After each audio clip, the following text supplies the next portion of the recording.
Good morning. I'd like to call this meeting of the California Board of Accountancy's Legislative Committee to order. Let's start by taking roll.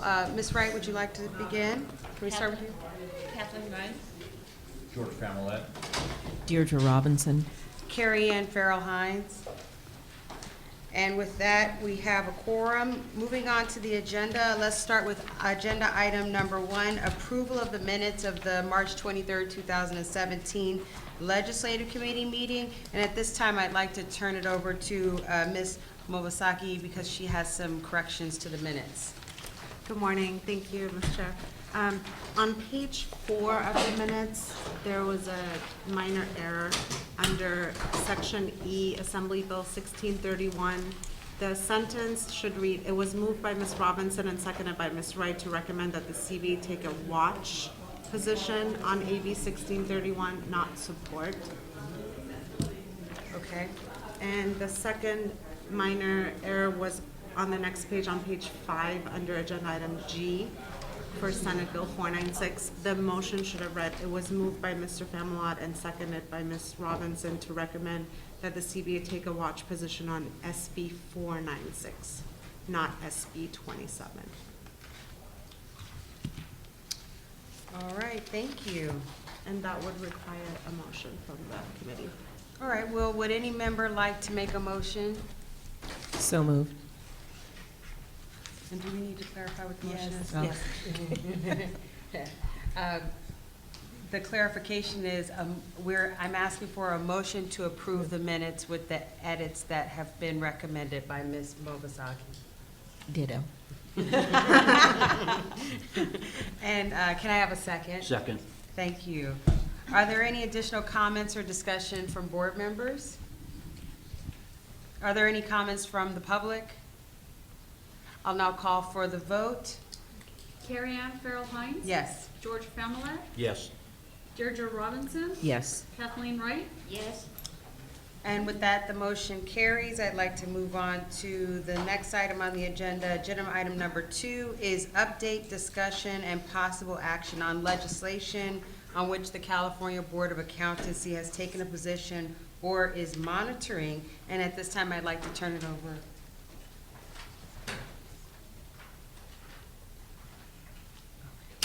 If I could ask Ms. Mobasaki to begin her presentation, and I'd just like to remind everyone that as you're speaking, please speak up and use the microphones to ensure that everyone can hear the proceedings. Great. Thank you. Before I begin my presentation, I would like to highlight some key dates remaining in this year's legislative session. June 2nd is the last day for the bills to pass out of their House of Origin. The legislative recess, summer recess, begins July 21st, and that is the last day for policy committees to pass bills.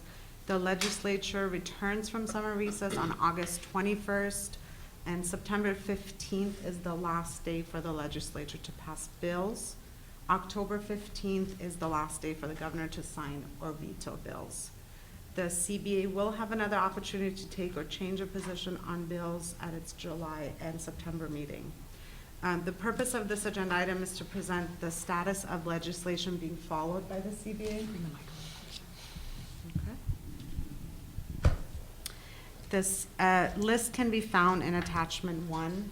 The CBA's position letters on the 5 bills the CBA has taken a position on can be found in attachment 2 of your agenda. Staff recommend maintaining the current position on AB 703, AB 1190, SB 27, SB 247, and SB 795, which have not been amended since the CBA's March 2017 meeting. And I would like to comment on SB 795, which would remove the January 1st, 2019 repeal date of the CBA's current practice privilege program. CBA staff and legal counsel have been working collaboratively with the sponsors of this bill to address the issues raised in the March CBA meeting. CBA President Alicia Berhow, Mobility Stakeholder Group Chair Jose Campos, and CBA staff recently had a conference call with staff from the Senate Business and Professions Committee regarding this bill. Senate BNP committee staff indicated its preference to hold the bill in committee until the CBA completes its report to the legislature later this year, thus making it a 2-year bill.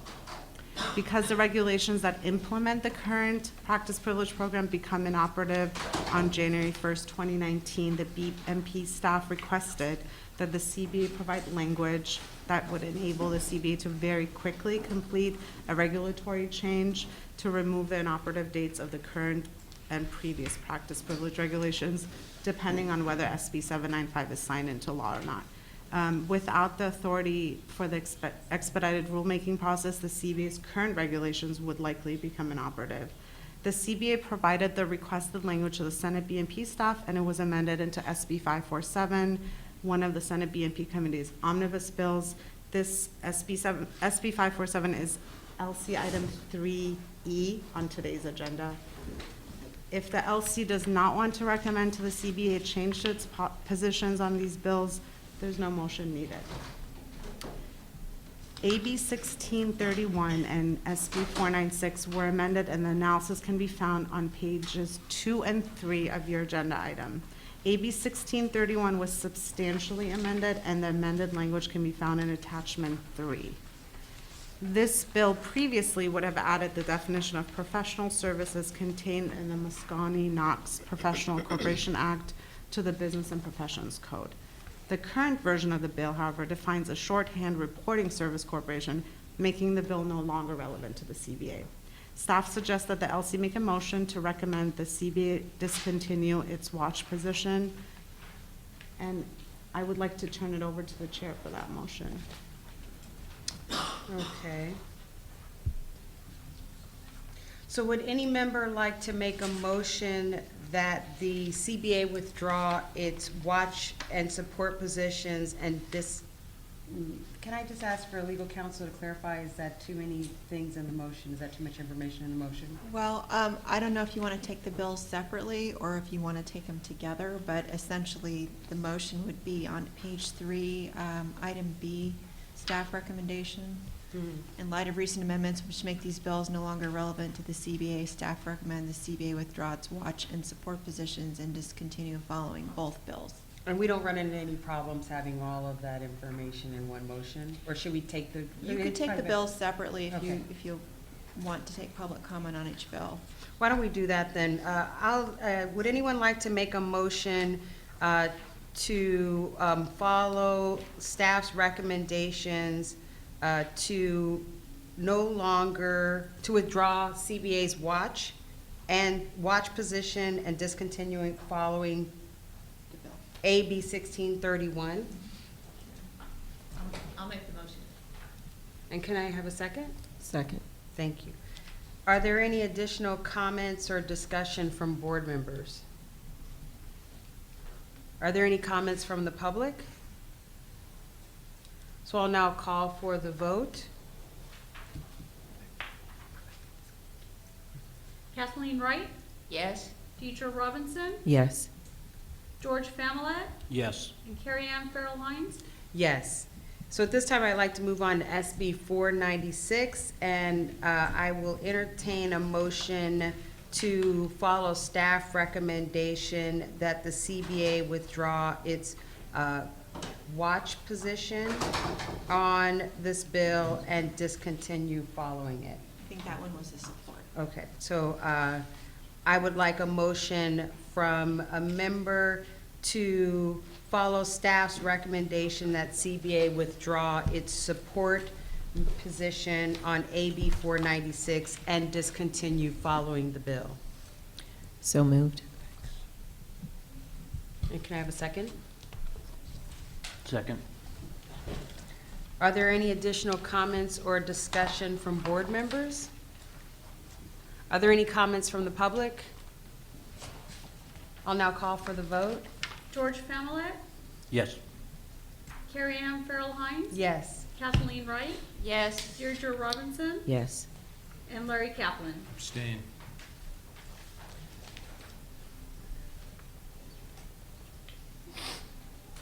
I'd just like to take a moment to welcome CBA member Larry Kaplan to the meeting. Thank you for joining us. All right, with that, I would like to move on to agenda item number 2B. And I will pass that back to Ms. Mobasaki to continue with your Thank you. report. I just wanted to loop back on SB 496. It was after the mail out, the governor has signed the current version of the bill into law. So I apologize, I should have mentioned that. There's 7 bills that staff provided at the CBA's March 2017 meeting that are presently being monitored for further developments and impact on the CBA. These bills are listed on page 3 of your agenda, and staff recommend that the CBA continue to monitor these bills. There's no action needed for this, and I would like to turn it back to the chair. That concludes my presentation for the second agenda item. All right. So at this time, I'd like to move on to agenda item number 3, which is consideration of positions on legislation. Again, Ms. Mobasaki, if you Thank could you. assist us and begin with presentation on agenda item number 3. Before I begin my presentation, I would like to mention that AB 767 was amended on May 3rd. A memo with the amended bill and a summary of the change was mailed out to members on Monday, May 15th. The amendments can be found on page 5 of the bill. AB 767 would create within the Governor's Office of Business and Economic Development, or GOBIZ, a business license center to develop and administer a computerized master business license system to simplify the process of engaging in business in California. Currently, various state agencies are authorized to issue permits and licenses in accordance with specified requirements to conduct business in California. Staff have received a fact sheet, and according to the author, AB 767 would require GoBiz to expand its existing web platform to accommodate a master business license center, which would serve as an online tool to assist businesses applying for state licensure. This bill would impact both applicants for individual and firm licensure and create additional workload for the CBA staff to update the existing application, renewal, and address change forms. According to the DC Office of Information Services, the one-time cost to implement this bill would be over $4 million and $120,000 ongoing fee. The May 3rd amendment authorizes GoBiz and state agencies to borrow up to $140,000 from the general fund to develop the necessary systems to implement this bill. Upon further analysis, the CBA would possibly need to initiate further statutory and regulatory changes to meet the requirements. There may be further IT costs to the CBA as well. Also, this bill, as of this morning, is a 2-year bill, and staff suggests that the LC make a motion to recommend the CBA take a watch position on this bill, and I would like to turn it over to the chair. Thank you. So the one question I raised, and I don't think that anything came up about it, but the one question I raised was whether there would be any impact on consumers having this licensing, this overall licensing program, whether it might be confusing to consumers as to what agency is really responsible for overseeing the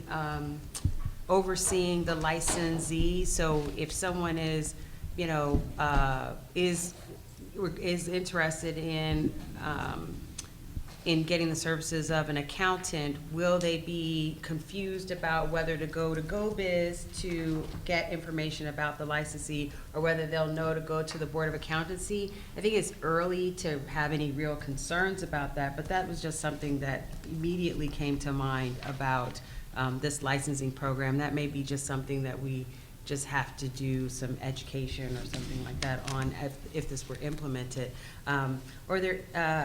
Would a member like to make a motion on the staff recommendation that we take a watch position on this bill?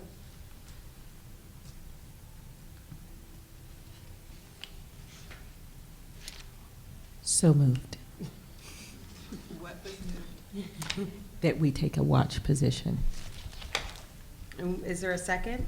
I'll second. Are there any additional comments or discussion from board members? Do we have any idea in terms of the cost, how much would be put back to this department in terms of, talk about $4 million? And it also talks about it's gonna cause more work. So I was kind of curious as to if there'd been any further discussion around that.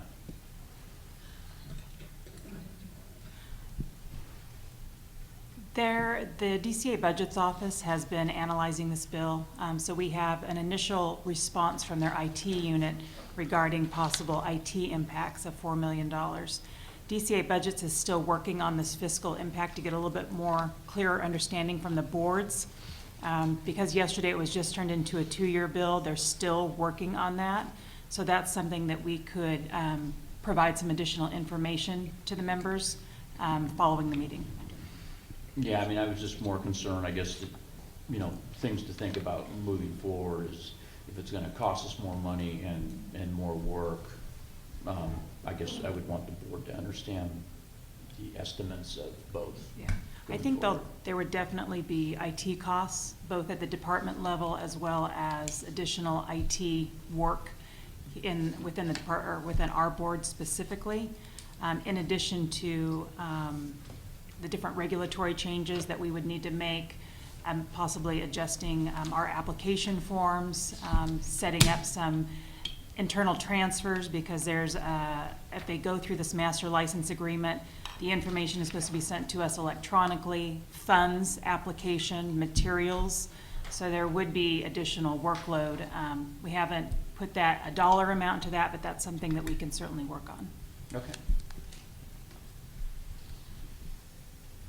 Ms. Wright? The bill seems to say that this master system, so to speak, would include the status of the license as well as the fact that the person or business had a license. I'm not sure, that's my question, I'm not sure I'm reading it properly. I'm looking at bill language. This is section 15930, and it is subpart F. 15931, is that what? I'm sorry, 15931, and then, if I'm reading this correctly, subpart F, which is defining terms and seems to say that regulatory information is disseminated and account data is exchanged by state agencies.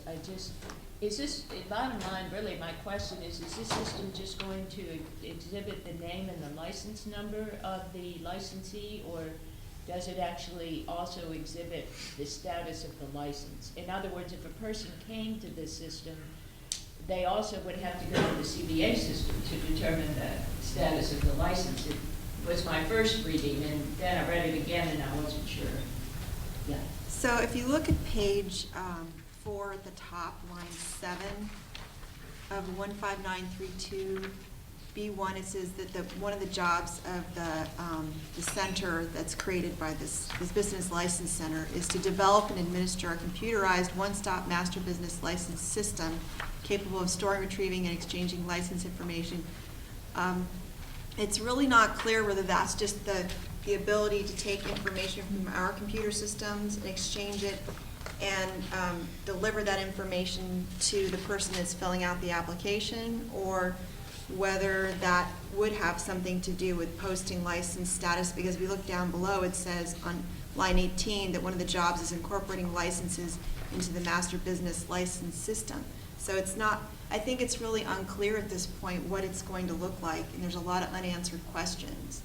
For me, I think from a legal perspective, my concern is the amount of regulations and statutes, even within our own agency, is massive, and the idea of taking all of that, all those requirements for those different license types and putting it into one master application boggles my mind. I don't know how we would do it. I know we tried with the Breeze system, and that was quite a bit more expensive than 14 million, and we're not done.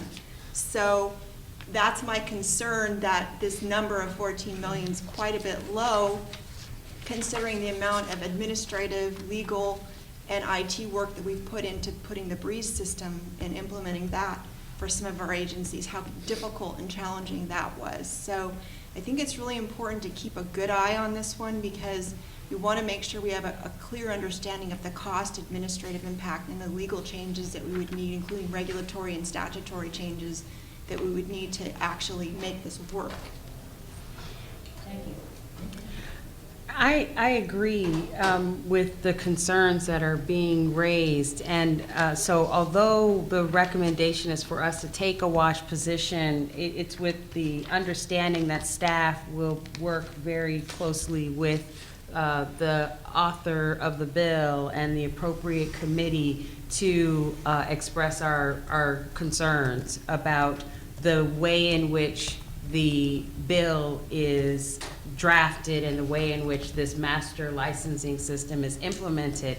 To me, it seems like while there is an emphasis on easing the ability of businesses to operate efficiently and effectively within the state, we have to be particularly concerned about the impact that it could have on consumers, and making sure that we don't give up our ability to have, our authority and our ability to protect the public under a master business licensing system. So in the interest of easing the workload of businesses, we don't want to sacrifice the protection of the public. While we're just watching it, that just gives the staff some perspective on how we would like to see our concerns expressed to the legislature in the passage of this bill, or in the movement of this bill. So I would suggest, as part of the motion from the legislative committee in taking a watch position, to also direct staff to craft a letter to the author communicating the concerns that the committee has articulated. So would that require an amendment of the motion?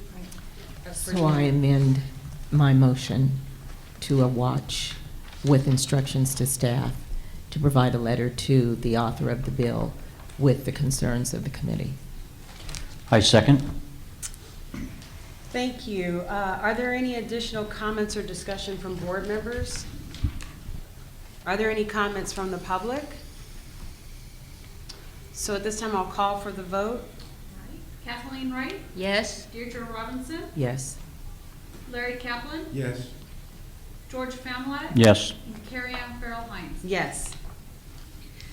Thank you. At this time, I'll turn the agenda over to Ms. Movasaki again to discuss Assembly Bill 710, the next item on the agenda. Thank you. AB 710 would require every board within the DCA to meet once every other calendar year in rural Northern California.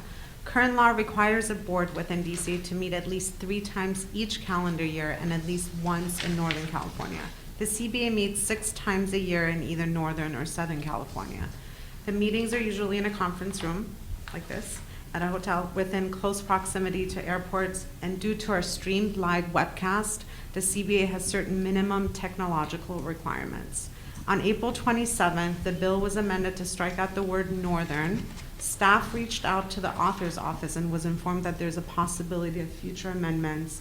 It is unclear whether a rural location would draw more attendees than densely populated metropolitan locations. Staff suggested the LC make a motion to recommend the CBA take a watch position on this bill, and I would like to turn it back to the chair. Thank you. Would any member like to make a motion based upon Ms. Movasaki's recommendations?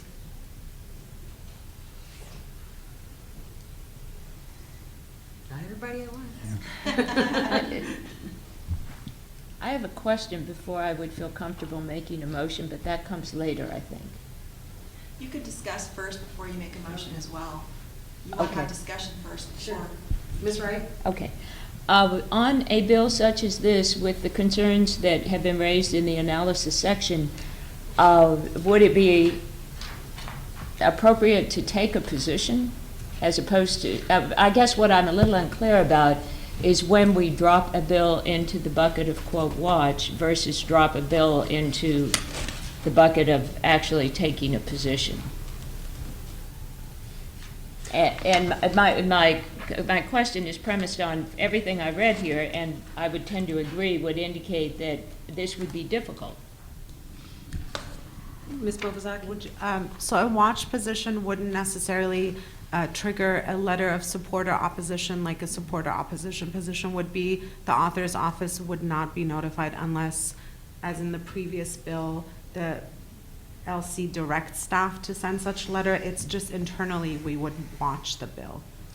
That much I understand. What my question was, with a bill such as this, my sense would be that we would oppose the bill, and I'm only saying that based on my own reading of the analysis and my own reaction to the bill. So how do we get, if that is the reaction, and maybe it is not, I don't know, we haven't voted yet. So then how do you get a bill, and so should the motion be then to oppose the bill, or for the motion be to continue to watch it? Yeah. It's really a policy call for the members, but I think that considering it's a bill that's, the intent is to have more public participation for different areas of the state, if there's maybe an amendment that could get you to support it, maybe a support if amended would be more, since it's a public participation bill, I don't know if you'd want it. I mean, it's a policy call, of course, but an opposition might be a little too strong at this point. At this point, okay. I understand. But if there's something that you think could be fixed, like maybe that the board consider holding it in those locations if it's feasible, or something to that effect, or, I don't know, what would make you more comfortable with the bill? My response to this would be the fact that there's live streaming and anyone, anywhere can participate is the way technology works today, and would be satisfactory, and would eliminate the requirement of having to travel to remote locations to hold a meeting. That's my thought on it. I appreciate the comments that you're making, and when you look at the calendar for the remainder of the legislative session, it does make, you wonder whether putting it in a watch position, taking a watch position, puts us at a disadvantage to really being able to express our position on it. So since you're raising these concerns, I think they're legitimate, and our focus is on consumer protection. If you'd like to make a motion to take a different position to support if amended and recommend the support, I think that, that would give us an opportunity to have a discussion about it.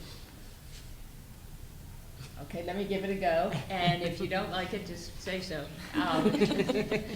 I would make a motion that we support the bill if it is amended to incorporate live streaming as an alternative to physical presence. So a teleconference, are you talking about holding a teleconference? Well, I believe that this portion of the meeting is now being videoed and is a webinar where someone could dial into a website and actually view what is going on. I don't know that they could participate. I'm not that familiar with the technology that we're using here. They could not. Right, but this is, the Open Meeting Act has basically a couple types of regular meetings. One is a live in-person meeting, which is what we have with the live streaming and the live captioning that we're doing. The other is teleconference. So those are the two types of regular meetings that currently are recognized by law. So I guess what I was trying to get at was maybe, because otherwise it's just, they can do live streaming right now. So I don't know what the amendment would be. Do you see what I'm saying? Excuse my ignorance, but I do need to ask a question because I don't know specifically what you're referring to with teleconference. Is that the telephone connection and the ability to speak remotely during the meeting? Right, so we'd have a location in the rural county or city or where we're holding the meeting. People could phone in from board members could phone in from around the state, and we'd have at least one board member at the rural location. So Do you see what I'm saying? So Yes, ma'am. there would be a meeting in rural part, but it would only be required that you have at least a teleconference in that location. And can I add, the rationale behind that would be to to support the intent of the author to Which is make- in-person to board create a- member contact. Yes. So to create this opportunity for in-person contact, but recognizing that there are, resource challenges that are associated with meeting in person in a rural location. So the compromise is to create at least one rural teleconference location for individuals in rural areas to be able to have an in-person access. So that way, we're not just, ignoring the intention of the author, but we are accommodating them in a way that is, is taking into consideration everyone's needs. Ms. Robinson? I guess my question would be, could in-person quasi be considered if it was video teleconferencing as opposed to just audio? So there's technology has advanced in such a way that I can talk to you and see you at the same time, simultaneously. Right, but with a teleconference location, you have to have a board member at the location, at least one board member. So the idea is For a board member to be the other present. board members can phone in or in person Okay. view each other and that's great. Some of the boards do that, actually have Skype and do that sort of thing at their committee and board meetings. But you still have at least one board member physically present at the location so that the members of the public can have in-person contact with a board representative. So that's an idea. Of course, it's completely your call what positions you want to take, but I just thought I'd float it out there. The other option is to go with staff's recommendation, watch it. You still have plenty of time to take a position on this bill. So watch or take a firm position one way or the other. Mr. Kaplan? Yeah, I move to watch. Frankly, this thing is stupid. They haven't even gotten into the whole issue of what is rural and what is Yeah, urban. that was Based the on the issue. U.S. Department of Commerce, okay, a small town in the middle of the desert, if it has enough population, is not rural. I So think you're what is this speaking to your person talking motion, about? but, but I'll entertain your comment during the discussion of the motion. So I have a motion to watch the bill. Can I get a second? Second. And so at this time, I'll ask Mr. Kaplan if you have any additional comments or if any other board members have any additional There are comments. just too many variables, What's the definition of rural? Technically, rural, it is a U.S. Department of Commerce definition of rural. And, and probably there is no venue that could host a CBA meeting in a census tract that is deemed rural by the U.S. Department of Commerce. Because usually that's like farm country. Any time you have a city, even a small city, that's not rural. So, I don't know what they're talking about. I think our discussion and comments give staff enough information to help guide them in their conversations with the legislature as to our concerns about the bill. So are there any additional comments from board members? Are there any comments from members of the public? If on this one, the committee desires a similar letter to the last bill be crafted expressing some of the commentary, then if we could just also get that amended into the motion, that would be appreciated. I wonder if that's necessary at this time, because there's so many comments that we have that I wouldn't want to limit us to any one. I think if staff is watching the bill and, gets back to us with any movement on it and any feedback that has been received about the bill, I think that would be a better time for us to then give our opinion on our position. That's my personal opinion. Does anyone else have any comments either from the board or from the public? I have a question though. Where is Assemblymember Wood from? Yeah. Because that's what this is about. It's about getting meetings in his or her district. That's what this is about. I don't know. I can look that up and. Yeah. Okay. And maybe when we're. I have an answer. Oh. Healdsburg. There's your answer. That's why this bill is being introduced. We're now done. So at this time, I will now call for the vote. Thank you. Larry Kaplan, Yes. George Familet, Yes. Carrie Ann Farrell Hines. Yes. Deidre Robinson, Yes. and Kathleen Wright. Yes. Ms. Mobasaki, if you could continue with Assembly Bill 912, please. Thank you. The next bill, AB 912, requires a state agency excluding the Franchise Tax Board and the State Board of Equalization to assist small businesses in complying with statutes and regulations and to establish policies to reduce civil penalties for noncompliance. Current law requires each state agency that significantly regulates small businesses to designate at least one person who is required to serve as a small business liaison. According to AB 912, state agencies would be required to establish a policy to provide the reduction or waiver of civil penalties for small business no later than December 31st, 2018. The CBA defines civil penalties as both administrative penalties and administrative fine levied with citation. Under existing law, licensees who violate any provisions in the Accountancy Act may be assessed an administrative penalty of not more than $5,000 for the first violation and not more than $10,000 for each subsequent violation. However, for specified violations such as dishonesty, fraud, gross negligence, or embezzlement, a licensee may be assessed an administrative penalty of not more than $1 million for the first violation and not more than $5 million for any subsequent violations. Under current law, an administrative fine shall not be less than $100 or more than $5,000 for each investigation. The CBA is required to give consideration to various factors when assessing the administrative fine, such as the gravity of the violation and history of previous violations. This bill would affect businesses with less than 100 employees, which have an average annual gross receipt less than $10 million over the previous 3 years.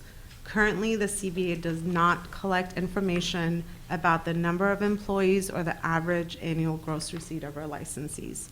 This bill would require the CBA to change, through regulation, the initial license and renewal applications to incorporate questions to obtain this information. Additionally, this bill would require a state agency by December 31st, 2018, to establish a policy to provide the reduction of civil penalties. This change must be done through regulation, and the CBA would have less than 1 year to complete these requirements. According to DCA's legal counsel, the bill is vaguely ambiguously worded. So, for example, it would depend on how the words, quote, not dominant in its field of operation, quote, are interpreted in addition to other vague terminology to determine the impact on the CBA. After further discussion with legal counsel, it was indicated that removing the monetary position of a citation would lessen the action against the licensee, reducing the seriousness and not having the intended impact of preventing further violations. Staff suggests the LC make a motion to recommend the CBA take a watch position on this bill, and I would like to turn it over to the chair for this. I'd like to have a little discussion about this bill before we get into a motion, because I was concerned because with bills such as these that are generally focused on regulating businesses, and where bodies like ours have a different mission and focus, which is the protection of the public. We want to take care to make sure that there aren't bills being passed that are going to impact our ability to protect the public. This is a profession that has extensive regulations and laws setting the duties of care, the standard of care based upon, certain levels of expertise, and those should predominate. Those should be the guiding factors that are at play when thinking about how we interact with licensees. Again, our mission is to protect the public.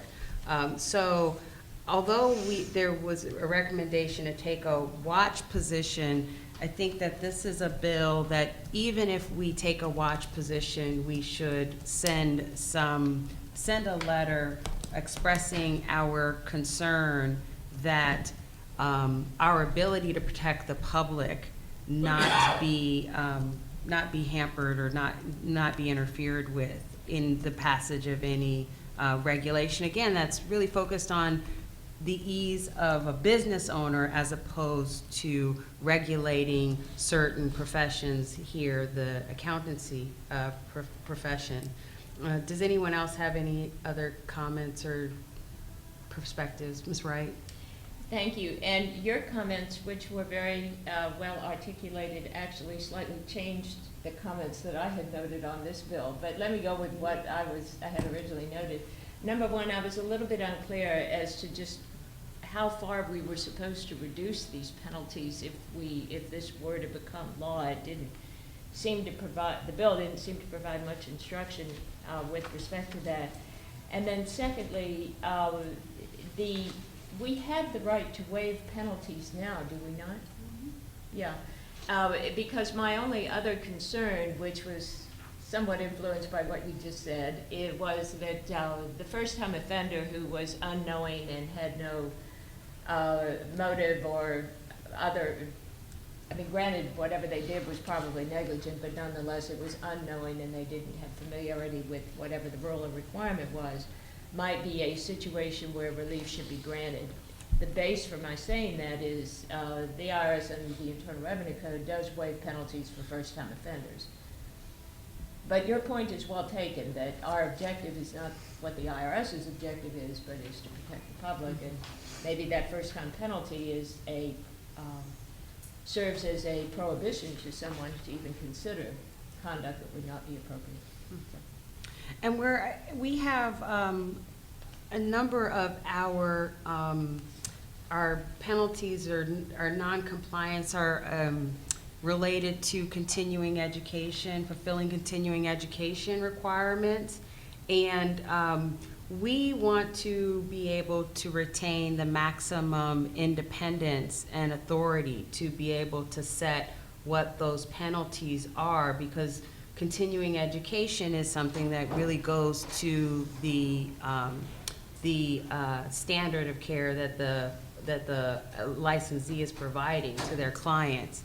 So we would want to make sure that any legislation that is intended to ease the operation of businesses, you know, while that's an important goal of the state, it should not override our interest in protecting the public. And I think just articulating that pretty simply and broadly might be the best way for us to do that, as opposed to going too heavy-handed, you know, and criticizing the language of the bill, but just giving some guidance to the legislature that, you know, we're watching it, but we have some pretty grave concerns depending upon the direction that the bill goes in.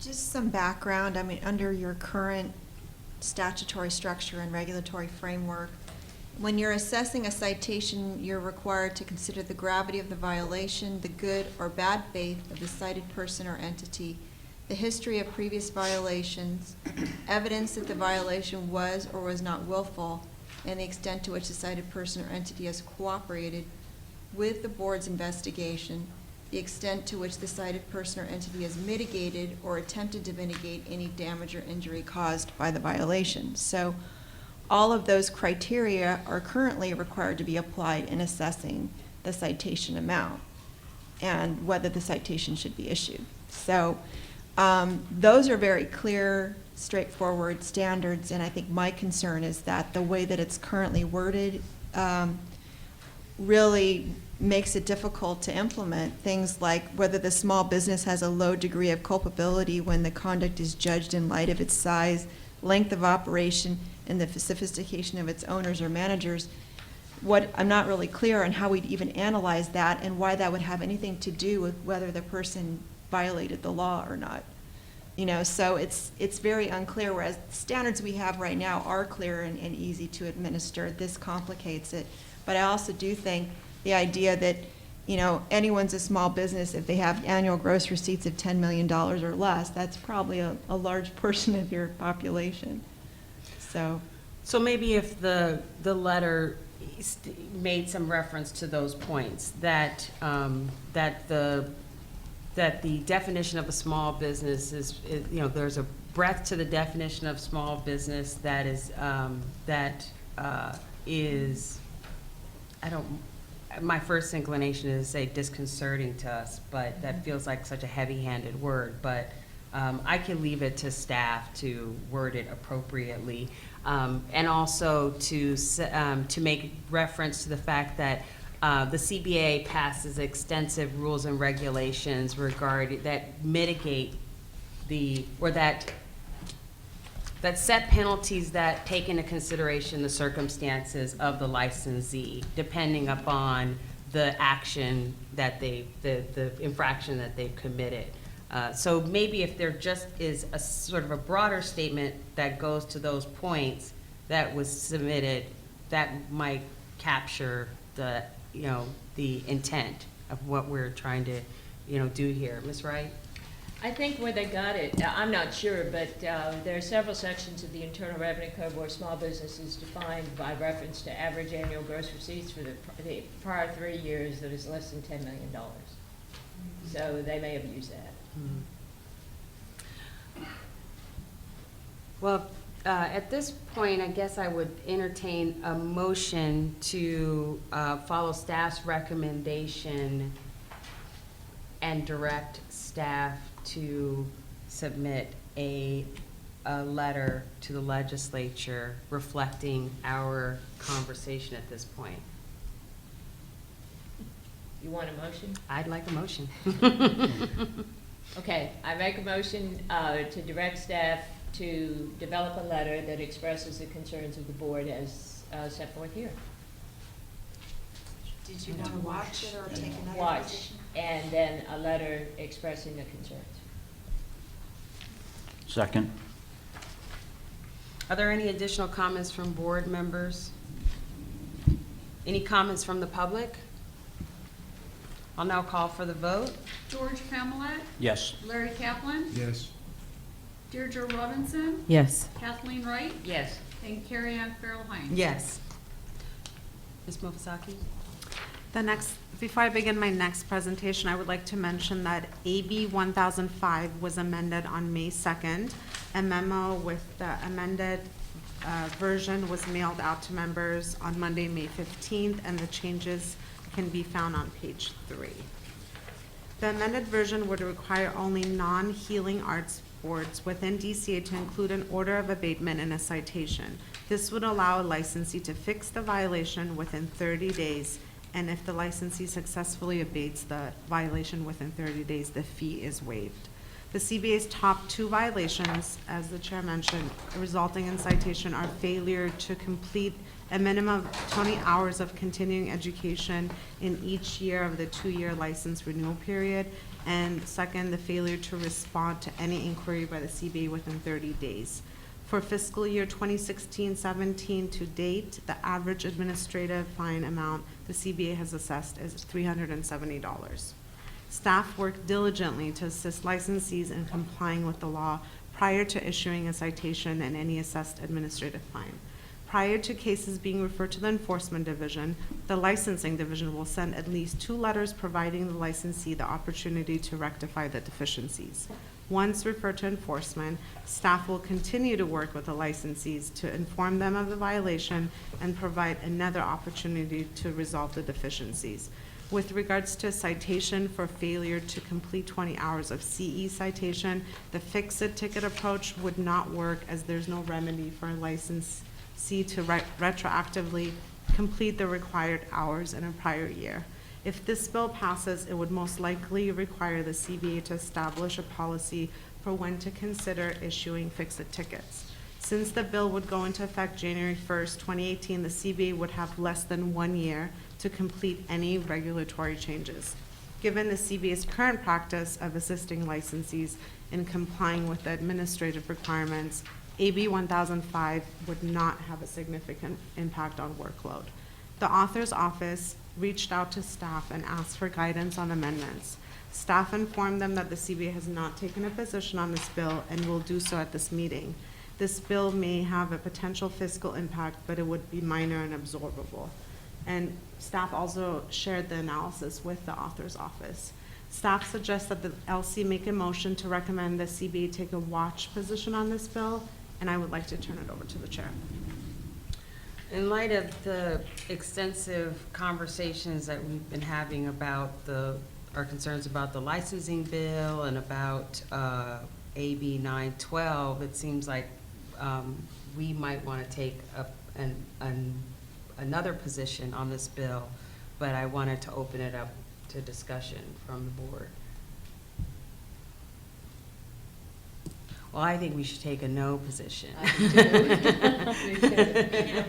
Yes, I think we should. I think we should take a position of opposing the bill, and we should state in our letter all of the items that Ms. Movasaki talked about, discussed, and also take into consideration some of the concerns that we had about 912, which is really that we are focused on protecting the consumers, and that we have an extensive regulatory mechanism by which we protect consumers, but also we allow for mitigation of penalties on licensees under specific circumstances. So while other boards may not be as extensively regulated, I feel like we are, it's appropriate for our board we can stand strong in taking this kind of a position, so that's my opinion, but I'm open to discussion about it. I agree. Madam President, although I do agree with your analysis, is there any legal implication from council? Really, this is, again, a policy call, whether you want to give people extra time to comply and then waive the fee, because essentially it would require you to waive the fee if they fixed whatever the issue was during the time period, or appealed, and that was one thing I thought could be fixed in the language, but it's really a question of what you believe in terms of your program, whether you think this would be helpful to the program and getting people to comply, because the ultimate goal with a citation really is progressive discipline, essentially. You want to give someone an opportunity to fix something at a lower level before it escalates into an accusation because they have not complied. So it would be similar to what we would do nowadays, where we would issue a citation with an order of abatement but no fine, and that can happen as well, which is essentially you're just trying to get the compliance. And the fine sometimes is helpful, though, because for some reason people respond more to a fine than they do an order. So, like I said, it's a policy call whether you think it would be helpful or not to the program. I do think it does need some technical cleanup on the language, but you'd have to weigh and balance the pros and cons of having a law like this. And in the analysis that was provided, it did discuss that the CBA would have to amend regulations pretty quickly in order That's to true. comply with the wouldn't be piece of enough time. legislation. I think that, I take into consideration that the author's office has reached out to us, and I would presume that they're reaching out to us because they would like for us to take a support position, and they want to craft the bill in a way that is, will garner our support. So I'm not necessarily moved by that. Maybe but- authorize the board to have a fix-it ticket, but not mandate that we do it in every case. Maybe give us the authority to issue a fix-it ticket in those cases that warrant it, but it's more of a discretionary thing, because I think the way it's written now, that you have to do it. It says notwithstanding, except for healing arts, and I'm not sure why they exempted them, but a citation shall contain the following. So when it says shall, if you change it to may, that means you get discretion to decide whether you want to put these elements in a citation or not. So you could do oppose unless amended, support if amended. Support if amended is like you like the idea, but you want changes before you're willing to support it. Oppose is, don't really like the idea, we'll like it better if you amend it. So it depends on which perspective you would like to take it. But I think maybe giving you the discretion to do a fix-it ticket, but not mandating it in every case, would be maybe a compromise. I'll open it up to the members. Ms. Wright? That's a good suggestion, but don't we, under the current system, if we were to assess the typical fees for a violation, wouldn't the licensee have the right to, quote, appeal? Correct, right. And so if you look at the language, right now, it's on page 3 of the bill, paragraph 5, I think. It says, a citation or fine assessment issued pursuant to a citation shall inform the licensee that he or she desires a hearing to contest the finding of a violation, that hearing shall be requested by written notice. And so one of the fixes that I would recommend is going up to item or line 13 on the same page and saying, if the licensee fails to abate the violation or contest the finding of a violation within the 30-day period, the licensee shall pay the administrative fine. So that means that if they either get the 30-day extra, if they fail to abate it, they have to pay it, or if they don't appeal it, they have to pay it. So if they appeal it and they abate it, then they wouldn't have to comply with the fine part of the citation. So that's the way it currently is drafted, not the way I would like it, but that's, paragraph 5 would cover that situation. I had a question. Ms. Movasaki, do we know why the healing arts were exempted?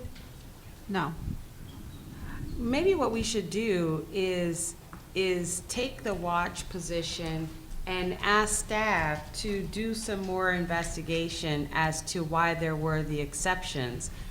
Because, if the exception for the healing arts is, for example, because they feel like the healing arts is sufficiently regulated and has the appropriate mechanisms in place to be able to achieve this goal, then I think what would be more appropriate is to ask that they give an exception to the CBA as well and give our rationale for why the CBA should be accepted.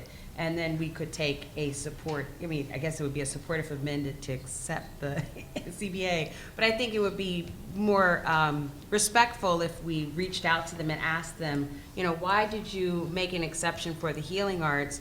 And, are there some similarities between this industry and the healing arts such that this is not a bill that really even is necessary for us? As a fallback in case that's not accepted, would you consider maybe making it, like I said, discretionary, that we could issue a fix-it ticket, and maybe we have to rework the language a bit, but that way it's an additional enforcement option to encourage people to get into compliance, but it's not mandatory in every case, so that the staff would still have the discretion to not allow the abatement in those more serious cases where consumer protection's a problem. So you're suggesting that we support, if amended, to make the fix-it ticket discretionary, Or exempt the or CBA exempt from the the bill. CBA from the bill. So actually, I would reverse that. Yeah. Exempt the CBA from the bill, or we would support, if amended, to make this a discretionary rather than a mandatory regulation. Do we have a motion on the table at this point yet? Not Okay. yet. All right. Are there any other? You could make that if you want as well, so. I'll make a motion to recommend a support, if amended, to exclude the CBA or to make the CBA, this a discretionary regulation on the CBA? The fix-it ticket option for allowing the abatement before they have to pay the fine would be within the discretion of the board. So that's the motion. Yes. All right. Can I get a second? I second. Is there any discussion? Personally, don't like the fix-it ticket language being in the, yeah, it's a little too informal to me, but I'm not gonna let it hold us up. We've got a motion and a second. Are there any other comments from board members? Any other comments from the public? Hearing and seeing none, I'll call for the vote. Kathleen Wright, Yes? Deirdre Robinson, Yes. Carrie Ann Farrell Hines. Yes. George Familet, Yes. and Larry Kaplan. Yes. Ms. Movasaki, can we move on to AB 547? SB 547 is one of two CBA-approved omnibus proposals. This bill would amend Business Professions Code Section 5063.3A4, which would require a written non-disclosure agreement during a sale or merger of a practice. In November 2016 and January 2017, the CBA approved this and another proposal. Additionally, at the request of the Senate B&P Committee, CBA staff worked with legal counsel and provided amendments to BPC Section 5096 to allow the CBA to extend or remove the inoperative dates of the CBA's practice privilege regulations through the Section 100 rulemaking process. The Section 100 process is very rapid, allowing certain non-substantive rulemaking changes to take effect in approximately 90 days. Staff suggests that the LC make a motion to recommend the CBA take a support position on the provisions of this bill relating to the CBA. I would like to turn it back to the chair. Would any member like to make a motion on the recommendation? Ms. Wright? Yeah. I think we're at a point where it's okay to ask questions? Okay. On this one, I was a little unclear. This is an issue with all 50 states regarding whether or not a subpoena from a state agency would override any non-disclosure agreement. In California, historically, that has been the case. In other states, it is not. And I don't think this changes that. But the point would be that if the Franchise Tax Board, as an example, were to subpoena information regarding this practice and whatever services it had performed to clients, would the subpoena override any non-disclosure agreement that might exist between the buyer and the seller of the practice? And the answer in most states, but not all, is yes, it does. But in some states, it does not. And I don't think this impacts that, but I couldn't tell. Okay, so I think that the amendments that we're proposing would not have anything to do with that situation. I think that what the amendments on page 7, paragraph 4, which is basically lines 10 through 12, basically probably just reflects what's current practice, which is that we understand that there's not a violation if the disclosure is made by a licensee to another person in connection with the sale or merger of another firm and the practice. And the addition is that they enter into a written non-disclosure agreement. My experience from corporate practice before I came to the state was that this is standard, that whenever there's a sale or merger and there involves confidential information, you always enter into these non-disclosure agreements that are binding on both parties. Now, usually those non-disclosure agreements talk about court orders or other subpoena with respect to those businesses, because if they're subject to court or legal process, they may be compelled to turn over information that's otherwise subject to those confidentiality agreements. Right. So those are usually part and parcel of these types of agreements. That's been my experience. Okay. Would any member like to make a motion on the staff recommendation? Which is to watch, right? To support. Support. Support with respect to this CBA's and proposed amendments. Okay, I'll make a motion to support. A second? I'll Thank you, second. Mr. Kaplan. Oh, okay. Are there any additional comments or discussion from board members? Are there any comments from the public? Hearing and seeing none, I'll call for the vote. Carrie Ann Farrell Hines. Yes. George Familet, Yes. Larry Kaplan, Yes. Deidre Robinson, Yes. and Kathleen Wright. Yes. The motion carries. Ms. Mofasaki, SB 800? Yes. SB 800 is the CBA's second omnibus proposal, which would amend BPC Section 5094D to correct minor inaccuracies in the names of two organizations to which a credential evaluation services provider must belong. In November 2016 and January 2017, the CBA approved this proposal. Staff suggests the LC make a motion to recommend the CBA take a support position on the provisions of this bill relating to the CBA. I'd like to turn it back to the chair. Would a member like to make a motion based upon staff's recommendation? I move that I move that we take a support position on the provisions of SB 800 relating to the CBA. I second. Are there any additional comments from the board? Any additional comments from the public? Hearing and seeing none, I'll now call for the vote. Kathleen Wright, Yes. Deidre Robinson, Yes. Larry Kaplan, Yes. George Familet, Yes. and Carrie Ann Farrell Hines. Yes. Ms. Mofasaki, could you assist us with SB 715, please? Certainly. SB 715 would amend Business Professions Code Section 106, which grants the governor the power to remove any member of a board appointed by the governor within DCA. Specifically, this bill would include the failure to attend board meetings as one example of continued negligence of duties required by law. The same proposal was introduced as SB 496 on February 17th. The CBA took a support position on that bill at its March 2017 meeting. Staff suggests that the LC make a motion to recommend the CBA take a support position on this bill, and I would like to turn it back to the chair. Thank you. Would any member like to make a motion? I'll make a motion to support the bill. In a second? I'll second. Thank you. Are there any additional comments or discussion from board members? Are there any comments from the members of the public? I'll now call for the vote. Deirdre Robinson, Yes. Kathleen Wright, Yes. Larry Kaplan, Yes. George Familet, Yes. and Carrie Ann Farrell Hines. Yes. At this time, I'd like to move on to agenda item number 4, legislative items for future meetings. Ms. Mofasaki? Yes. Before I start the next item, I would like to draw your attention to the hand carry item in your red folders. It's SB 244.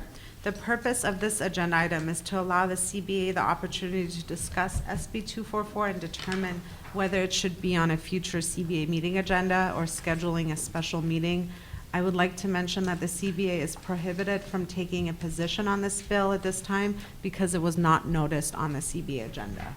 Under current law, BPC Section 30 requires entities under the DCA to collect either the federal employer identification number, the individual taxpayer identification number, or the Social Security number for all applicants, and that this information is not subject to the Public Records Act and is not open for public inspection. According to DCA Legal Counsel, under current law, the CBA is currently authorized to share personal and confidential information with agencies conducting investigations of violations within its jurisdiction as long as the agencies agree in writing to treat the information as confidential. This bill would restrict such sharing for law enforcement or prohibit it from anyone unless required by law. For example, the Information Practice Act permits sharing with other government agencies but does not require it. Furthermore, this bill states that the collected information is only disclosable as required by California law or a state or federal court order if the disclosure is made in response to a law enforcement request to address an urgent health or safety need, and the law enforcement agency certifies in writing the specific circumstances that do not permit authorities time to obtain a court order. Currently, SB 244 is pending in the Senate Appropriations Committee and must pass that committee by Friday, May 26th, or the bill will likely become a 2-year bill. If SB 244 passes the Senate Appropriations Committee, it will then go to the Senate floor for a vote. If it passes the Senate, the deadline to do that is Friday, June 2nd. It would likely be assigned to the Assembly Judiciary Committee and possibly the Assembly Business and Professions Committee for a policy hearing. The deadline for SB 244 to pass those policy committees is Friday, July 14th. If the CBA believes it is necessary to take a position on this bill, the options have been provided on page 3 of your agenda. Option 1 would be to schedule a special meeting. The meeting could be held by teleconference. Option 2 would be to discuss and consider taking a position on SB 244 at the July CBA meeting. It is likely, however, that by the July CBA meeting, the bill would have already been heard in the Assembly's Policy Committee and be awaiting a hearing in the Assembly Appropriations Committee. And option 3 would be to direct staff to monitor the bill and observe whether it is approved by the Senate, and then work with President Burhow to schedule a special meeting of the CBA to consider taking a position on the bill prior to it being heard in the Assembly's policy committees. Regardless of the option selected, staff will include this legislation on the July agenda for an update. And this concludes my presentation. And I would like to turn it back to the chair. So we would require a motion to take advantage of one of the 3 options that are recommended? I don't think you necessarily have to do a motion, but I think that the idea here was just to let you know that this bill exists, that I think that it could have a significant impact with, about how we share information with other government agencies. So it would make it more difficult for us to share information with other boards of accountancy, with law enforcement, with district attorneys' offices if there is a problem where we're going to do a joint prosecution. It would be very difficult and actually impossible to do that with some of these changes. So it would affect how we investigate cases. Of course, this is in reaction to certain federal actions with respect to immigration issues, and so there's kind of a desire to perhaps prevent certain sharing with certain federal agencies, but it goes beyond that, the way it's currently drafted. So I think it is important for the board to discuss it, but I think that maybe option 3, allowing the board president to determine whether to call a special meeting. She does have that power to do that and give 48 hours notice. But we wanted to make sure the members knew about it and knew that it could occur.